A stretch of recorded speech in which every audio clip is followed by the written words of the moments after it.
it's a new week, it's a new start, it's everything that everybody says happens on a Monday. So hello everybody! Today guys, I'm gonna be doing something very exciting and I'm really looking forward to that.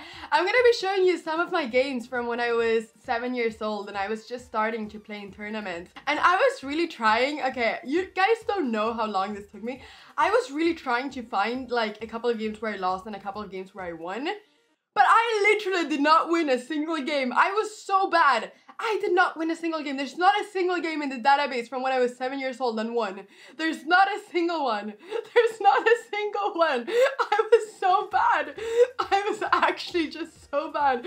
I just lost every single game that you know, that there was out there. I mean, it's incredible. I was just literally so bad at that age. So yeah. No, Bob, I promise you, those games were not good. Like, they are really bad, but I think it's pretty interesting to just like see them. It's the first time that I see them in so many years, so I sort of just like wanted to show you them, and then I thought we could like analyze them together because there's a lot of stuff that you can learn from those games. Anyway guys, I'm gonna go ahead and show you some of these games. So this is a game that I played against some Spanish guy. I don't know who it is. I'm not sure what tournament it is. I just know that this game is dated back to 2009. That's when this game was, basically. You know guys, a funny thing, wait, before, I think that this tournament might be from Gibraltar when I was 7. I'm not sure. It might not be, but it could be. And if that's the case, I remember when I was like 6, 7 years old and I was playing in Gibraltar. It's like one of the biggest tournaments in the world. I was playing there because my parents were playing there, but they had like different categories. I was playing in like the amateur category. And I remember that the boards, they had like all of these notations. So basically it would say like, you know, D4, you know, like how the boards have the different notations and stuff. But I could, and you have to write like, you know, the moves. But I didn't know how to do that. I just wanted to play a game of chess and I really did not, or no, it was the other way around, sorry. It was the other way around, sorry, I didn't do the story right. So basically I didn't have these notation things. They just expected you to know how to write D4. So without telling you where, you know, here for instance, where the queen is, there's a D, so it says D, and then here there's a 5, it says 5. Well, they didn't have the numbers or the letters, so they just expected you to know that from the heart. But 7-year-old Anna did not know that from the heart, and I was just so scared because I was playing with all of these adults, and they all knew how to write these like different protocols with, or the annotations without like all of these numbers and stuff. So they had to make a special order for me, which was boards that actually had the annotations, and they actually did that. They bought the board which had annotations and I was allowed to bring it to every single game. So I was just like, I took it with me and I brought it to every single game because that was the only one I could write the game from. So I remember that. That was very kind of them. I remember being so proud with my board. Like, the board was bigger than me. I was tiny. And I just remember like walking around with the board, being so proud that I had my own board. Anyway guys, I'm gonna go ahead and show you how this game went. So I was playing with the black pieces against this guy, Jose Marie Ruiz. I don't know who it is, but you know, let's go ahead. So I played E4, E5, okay? 7-year-old Anna played E4 and she always replied E5 to E4. So this is not the way I play chess today, but I did it back then. Something changed through the years. So knight f3. D6, look at this, I'm playing a Philidor here, look at that. That's pretty crazy for being Anna Cramling playing, that's pretty crazy. One move in to analyze, this is not how I play anymore, yep. Knight c3, bishop g4, I still liked pinning stuff back then. You guys know how much I love pinning like pieces today. I was doing it even when I was 7 years old. I liked pinning knights, I liked doing all of that type of stuff. So I was doing it back then already. So bishop g4, h3, all right, kicking my bishop out. I mean, I don't think that bringing out the bishop is so good. I think that in the beginning you should like go knight f6 and then like, I don't really play this, but I don't know if you have like ideas with c6, maybe knight d5, knight here. I don't know. I'm not sure how you play this, to be honest, but I don't think that bringing out the bishop so early is that good. You want to bring out these pieces first, I believe. So yeah. Pin it to win it. No, I'm gonna pin it to win it. I'm not gonna take it. I wanted to keep my pin, so I want bishop h5 there. That's what I did. So g4. Jose Marie was going all in here. He was going h3, g4, kicking the bishop out. I guess that this guy was like maybe like 1500 or something, I don't know. Bishop g6.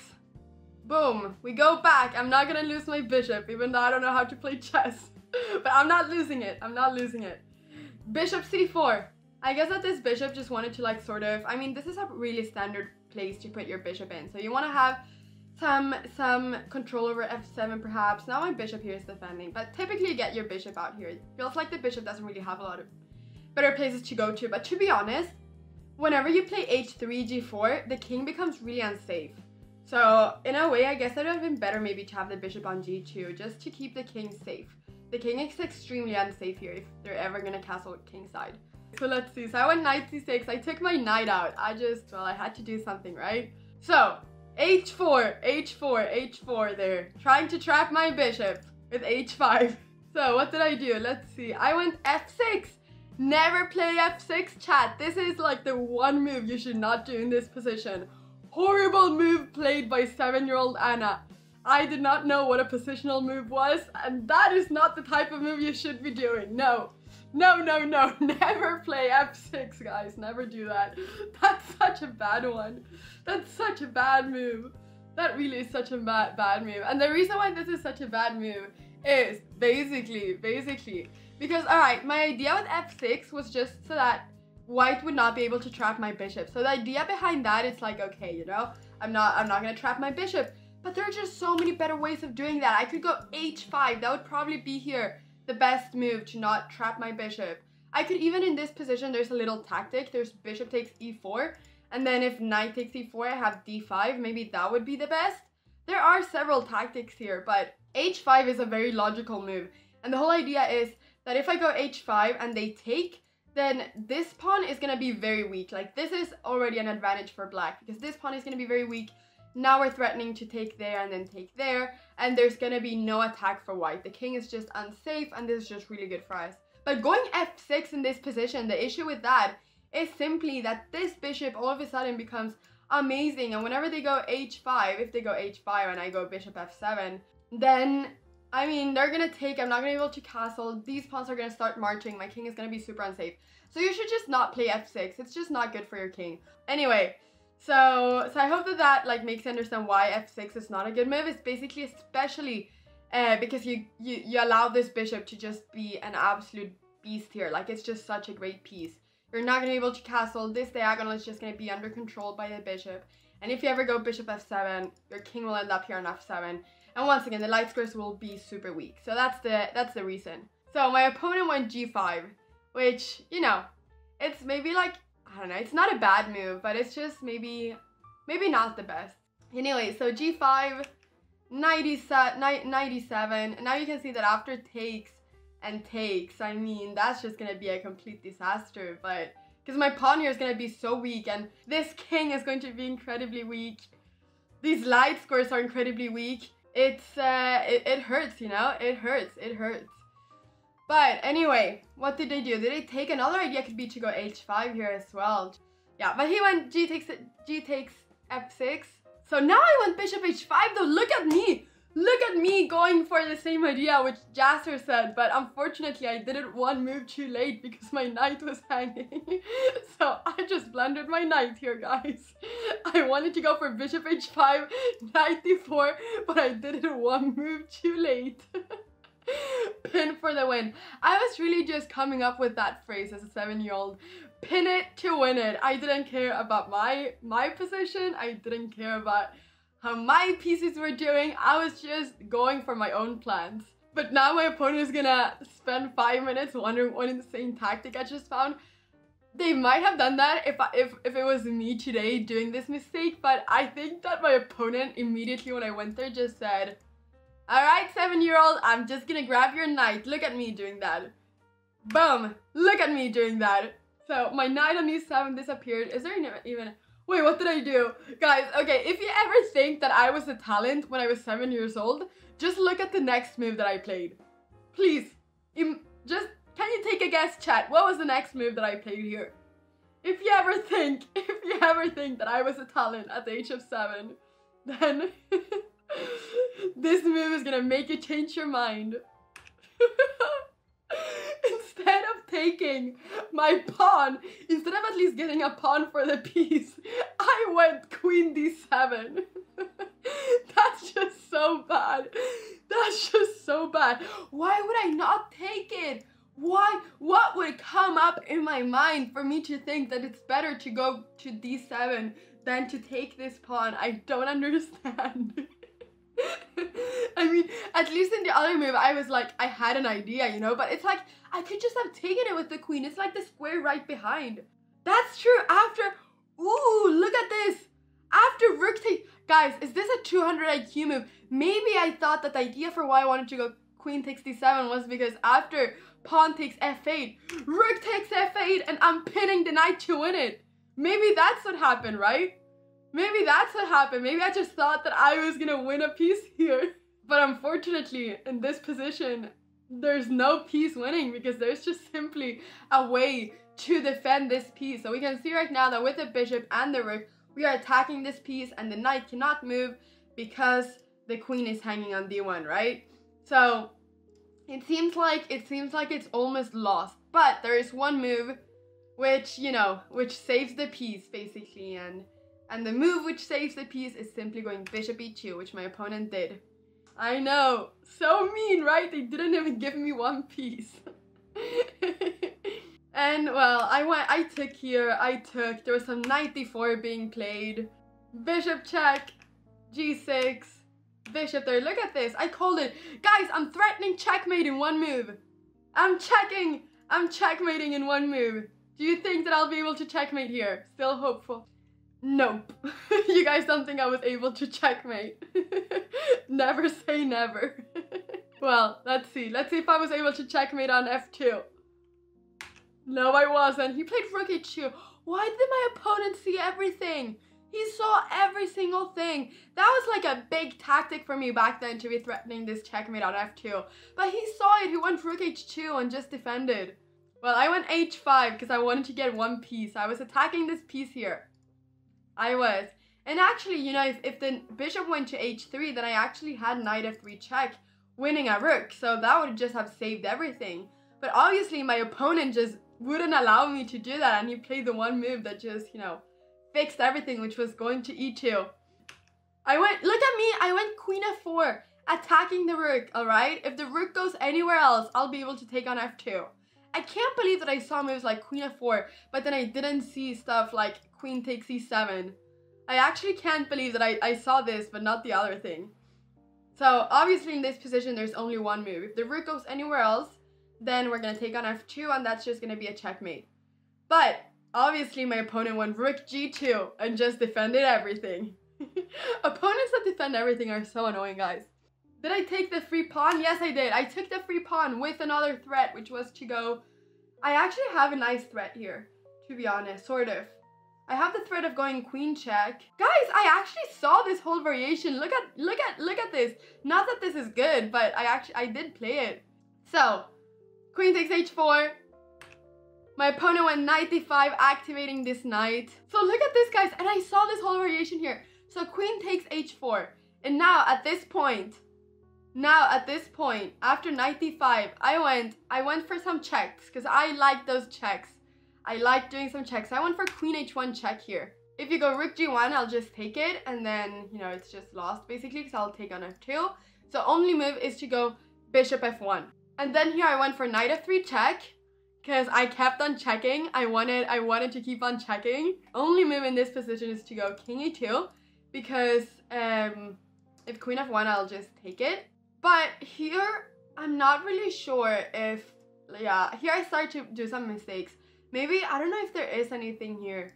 If I could go like check here, like knight check there, but the king is probably gonna escape, right? I don't really know. I went for c6, I wanted to kick this knight away from here. But obviously I didn't realize that by kicking this knight away, there was this one move which just makes me lose more material. Uh-oh! That was an uh-oh already. I think that I probably thought that if the knight went like here or something, it would remove a square for the king. But obviously there's this one fork in this position, which is just good for white, basically. So in this position, there is knight c7 check, just winning a rook basically. Another one. Another one. How long till I resign this? Well, I mean, when like in the beginning, you don't really resign immediately. Like you sort of try to play the whole game. Don't tell me you play king d8 after a fork. Yes, I did. Yes, I did. Yes, I did, Koma. Yes, I did. There's another fork here if they want to. In fact, they did go for the knight e6 fork. He was just trying to show me how many forks he could find, my opponent. Yeah, you need to learn the endgame, exactly. So when you're starting to play chess, like, it's not a bad thing to play out your games because you're always learning new stuff from every part of the game. Obviously, it depends who you're playing against, but if you're playing against someone you're rating, then it's like always a good thing to keep on playing, I think.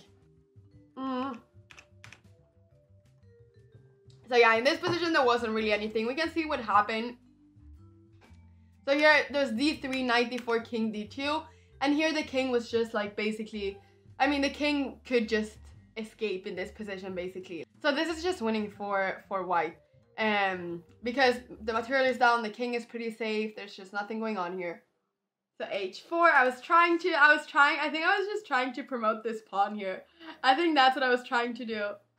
So they took on g6, and then I took on f2. Now it's starting to look a bit dangerous, isn't it?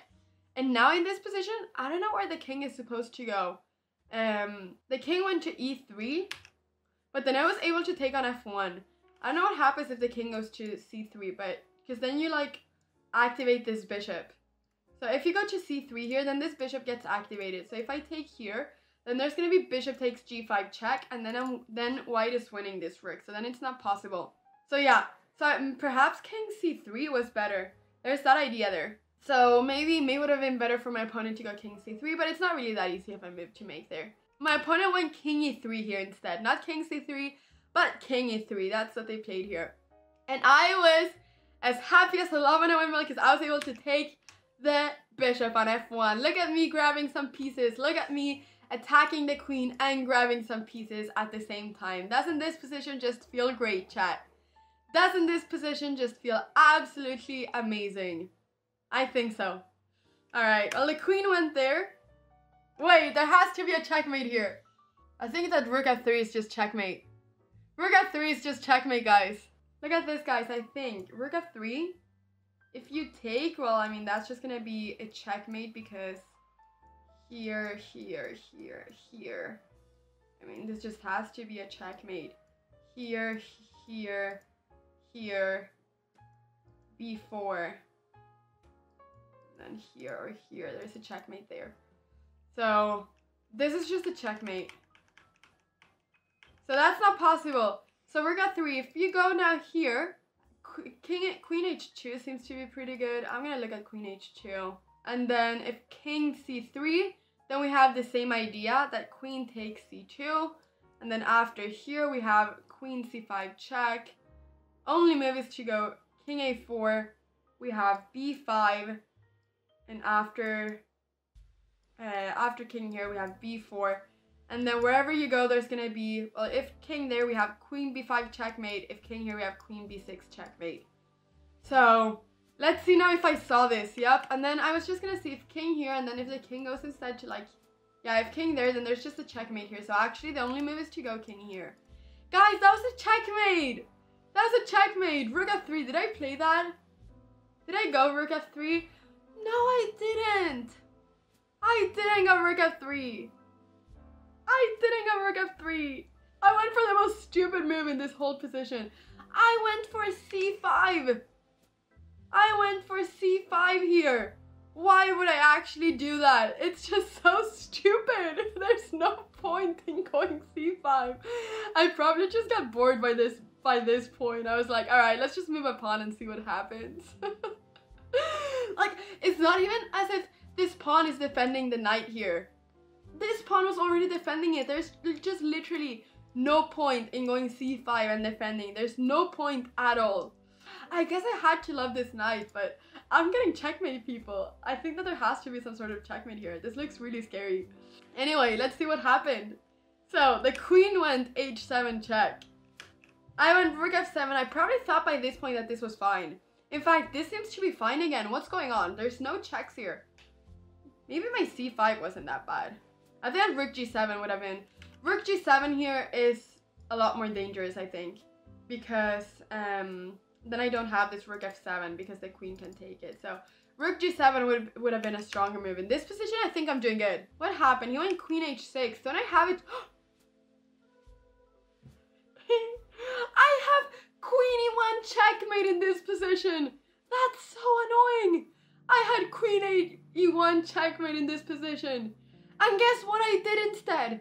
Can you guess what move I played instead of queen e1? Guys. I want to cry. Look at that.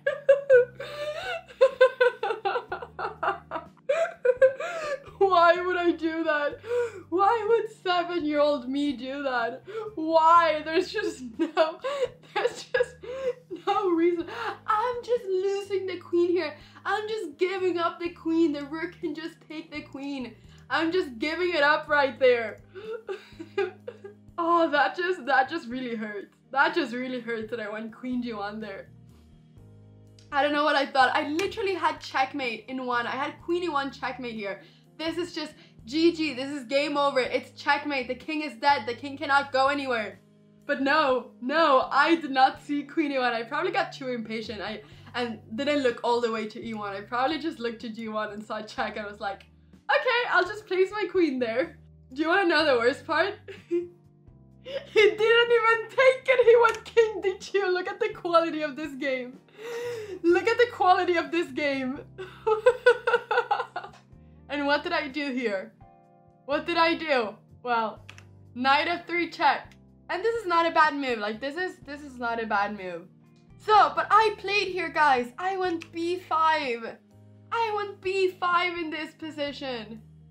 Look at that. I just went b5 because I don't know what I wanted to do. I think that I wanted to like sort of check on b4 with the pawn or something.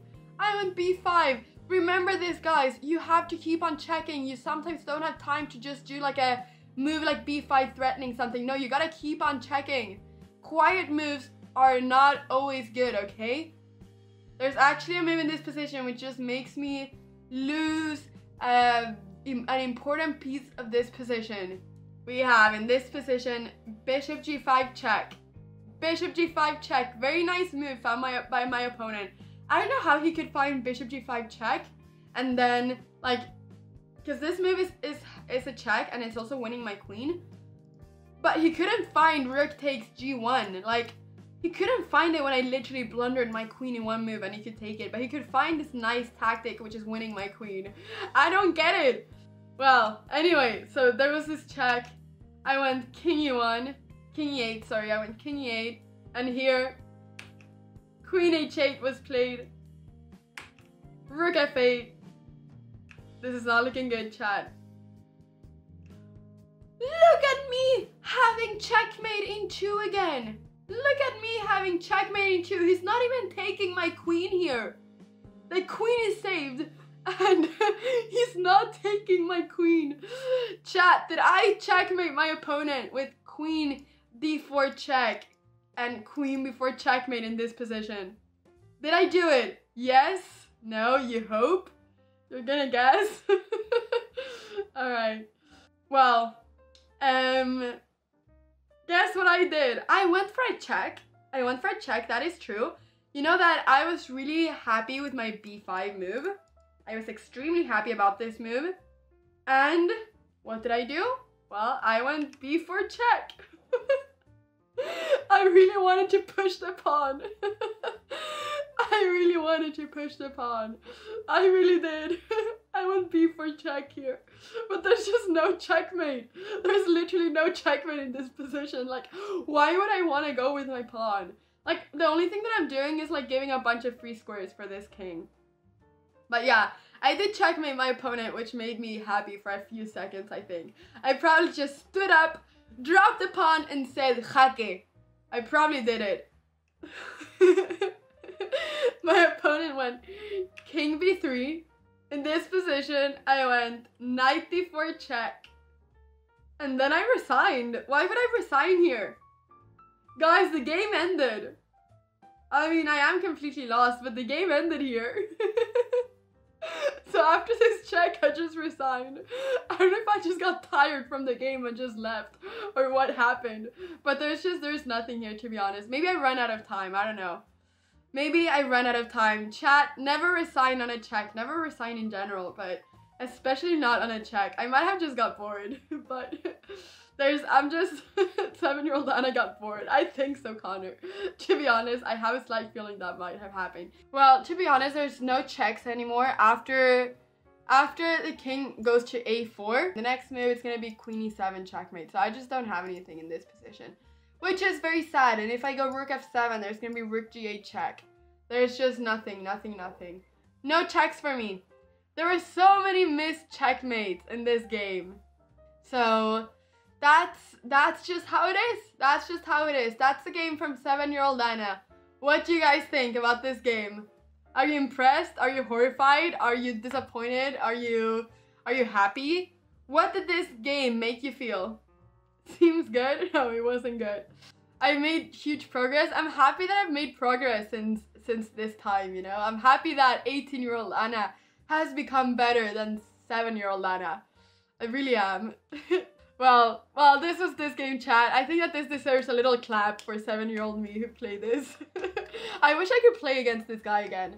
Jose Maria Ruiz, if you're ever here, if you even know who I am at some point in your life, we can play another game. That would be hilarious.